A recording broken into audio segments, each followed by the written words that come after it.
Bismillahirrahmanirrahim. Assalamualaikum warahmatullahi wabarakatuh. Hari ini kita akan melanjutkan pelajaran dengan memulai bab baru. Materi yang akan kita pelajari hari ini adalah tentang perubahan sosial budaya dan perilaku masyarakat. Setiap anggota masyarakat selama hidupnya pasti mengalami perubahan-perubahan.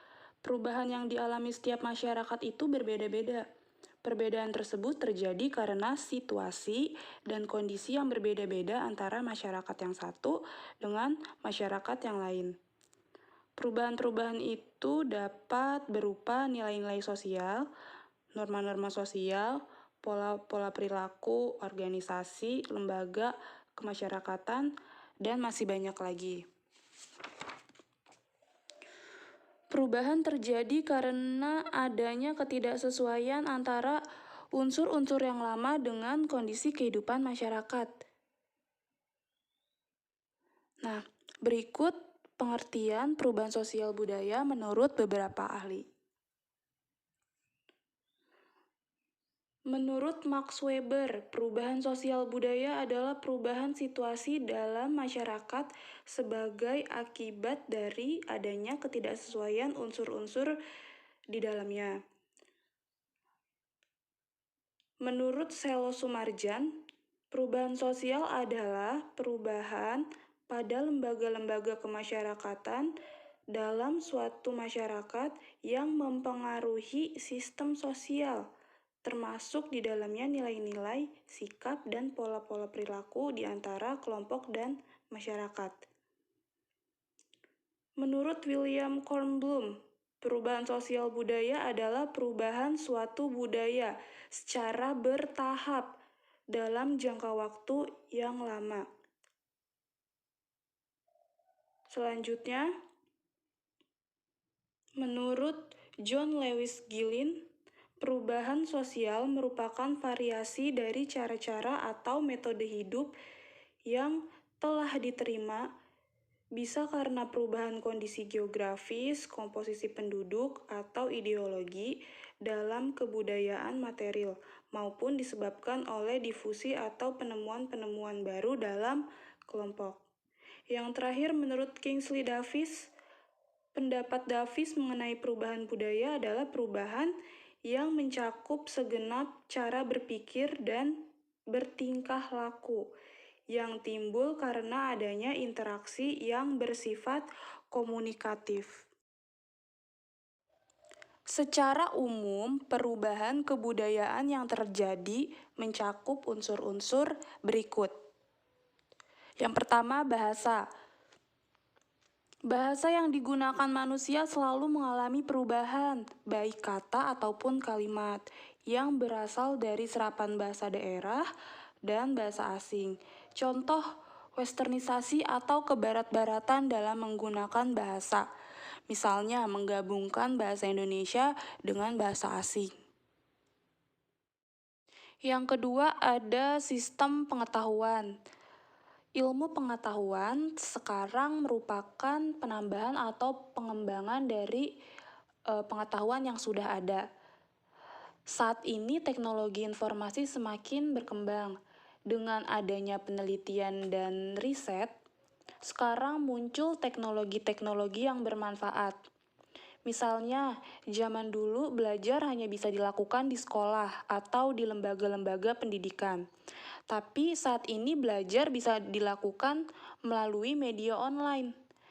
Kemudian menggunakan alat-alat yang sudah canggih, misalnya seperti komputer, laptop, atau menggunakan handphone. Yang ketiga ada sistem teknologi. Nah, teknologi ini merupakan salah satu unsur kebudayaan yang sangat cepat mengalami perubahan. Mungkin kalau zaman dulu, kita mau melakukan interaksi atau komunikasi jarak jauh hanya bisa menggunakan surat.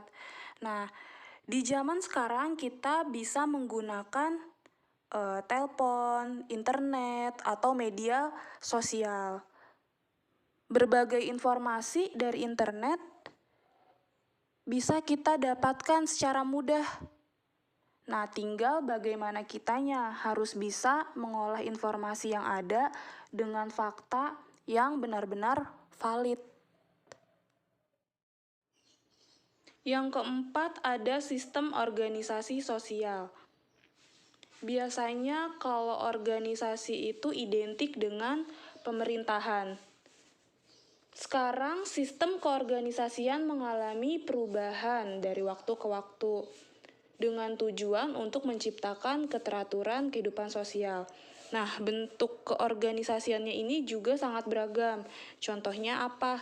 Misalnya lembaga, yayasan, atau perkumpulan sosial. Yang kelima, ada sistem mata pencarian.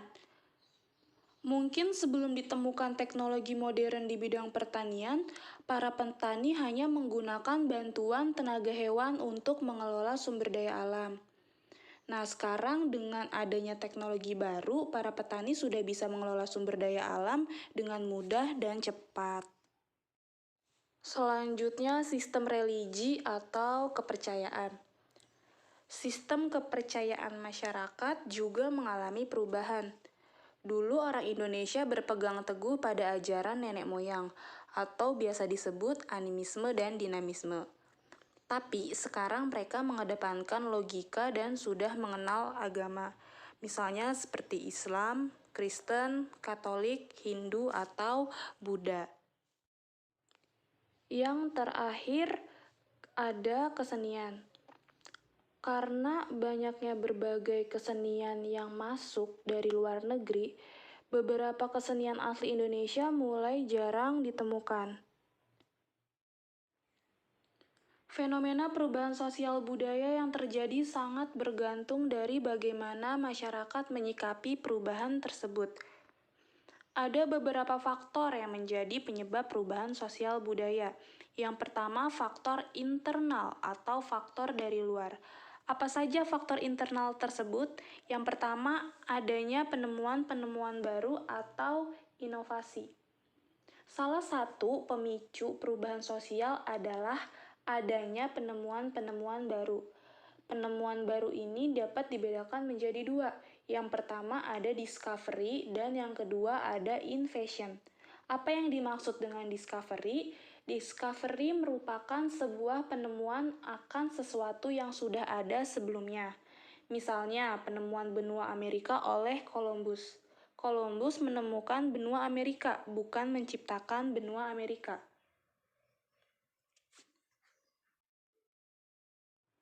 Sedangkan invention adalah penemuan terhadap sesuatu yang benar-benar baru.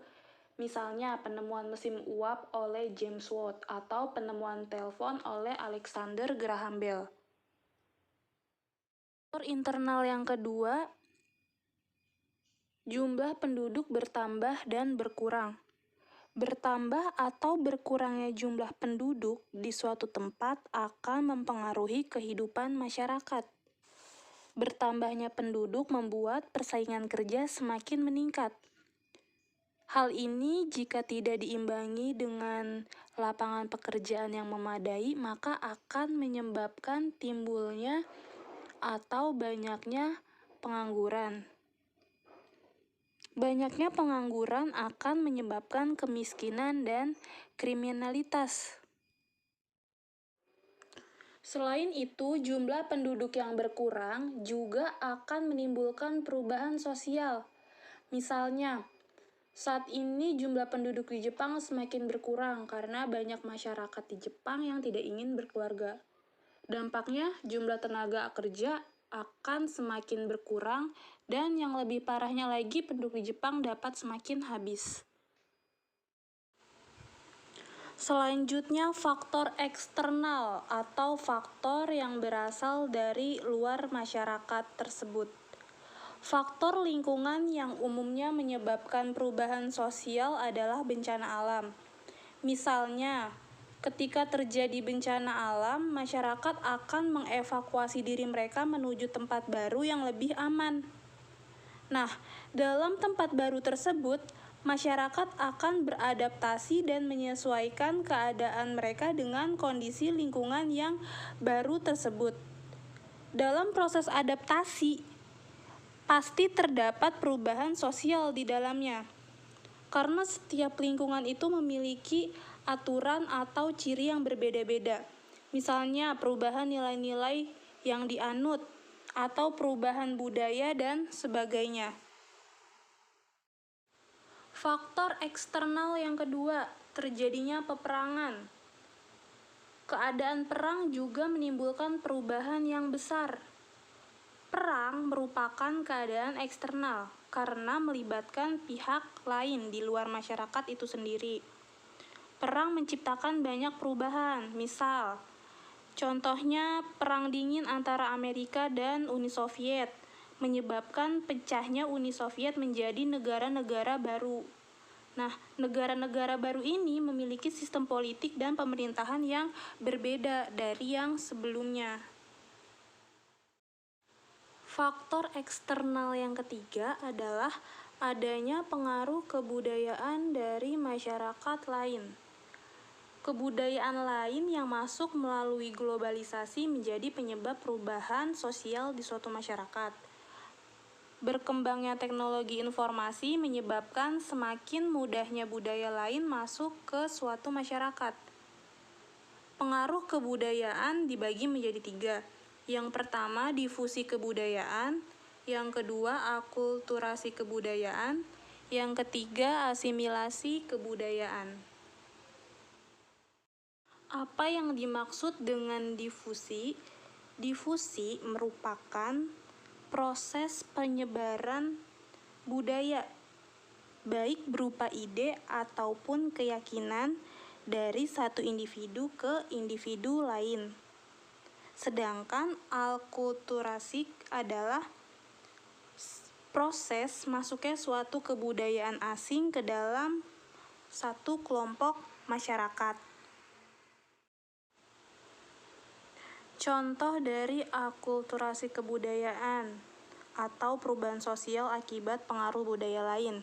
Misalnya gaya hidup anak-anak masa kini yang terpengaruh oleh budaya K-pop dari Korea Selatan. Yang terakhir, pengaruh kebudayaan dari asimilasi timbul jika ada 2 individu atau kelompok masyarakat dengan latar budaya yang berbeda saling berinteraksi dengan intensif dalam jangka waktu yang lama. Nah, dengan begitu lama-kelamaan salah satu budaya individu atau kelompok masyarakat akan hilang.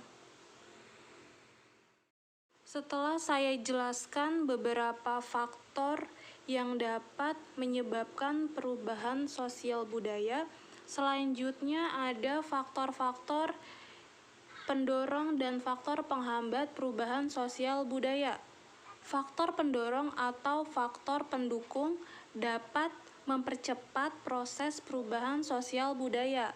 Sedangkan sebaliknya, faktor penghambat ini dapat memperlambat terjadinya proses perubahan sosial budaya. Apa saja faktor-faktor yang dapat mendorong dan menghambat perubahan sosial budaya? Faktor pendorong perubahan sosial budaya yang pertama, kontak dengan kebudayaan lain. Yang kedua, sistem pendidikan formal yang maju. Ketiga, sikap menghargai hasil karya seseorang dan keinginan untuk maju. Yang keempat, sistem terbuka dalam lapisan-lapisan masyarakat. Selanjutnya, penduduk yang heterogen. Dan yang terakhir, ketidakpuasan masyarakat itu sendiri. Faktor penghambat perubahan sosial budaya. Yang pertama, kurangnya hubungan dengan masyarakat lain. Perkembangan ilmu pengetahuan yang lambat. 3. Sikap masyarakat yang sangat tradisional. 4. Ada kepentingan-kepentingan yang tertanam kuat. 5. Rasa takut terjadi kegoyahan pada integrasi kebudayaan. 6. Prasangka terhadap hal-hal baru. Kemudian yang ketujuh, adat atau kebiasaan. Dan kedelapan, yang terakhir, hambatan-hambatan yang bersifat ideologis. Selain masyarakat tertutup atau tradisional, ada masyarakat terbuka atau dinamis, dengan ciri-ciri pertama pola pikir modern, kedua terbuka terhadap kritik dan saran, ketiga kontrol sosial formal. Maksudnya apa kontrol sosial formal ini? Jadi kontrol sosial formal adalah pengendalian yang dilakukan secara resmi oleh lembaga kemasyarakatan negara kepada seseorang atau kelompok yang melakukan pelanggaran. Jadi kalau kontrol sosial tidak formal itu sebaliknya dari kontrol sosial formal. Yang keempat ada mobilitas sosial tinggi. Apa yang dimaksud dengan mobilitas sosial? Mobilitas artinya pergerakan. Nah, sesuatu yang bergerak berarti mengalami perubahan. Perubahan itu berupa perpindahan posisi dari suatu tempat ke tempat lain. Jadi, mobilitas sosial adalah perubahan posisi seseorang dalam masyarakat. Selanjutnya, yang kelima, hubungan dan ikatan sosial kurang kuat atau individualis.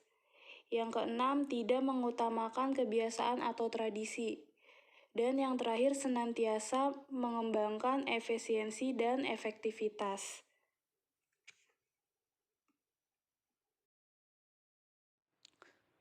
Cukup sekian materi hari ini. Untuk materi berikutnya, kita masih akan membahas tentang perubahan sosial budaya dan perilaku masyarakat. Kurang lebihnya mohon maaf. Assalamualaikum warahmatullahi wabarakatuh.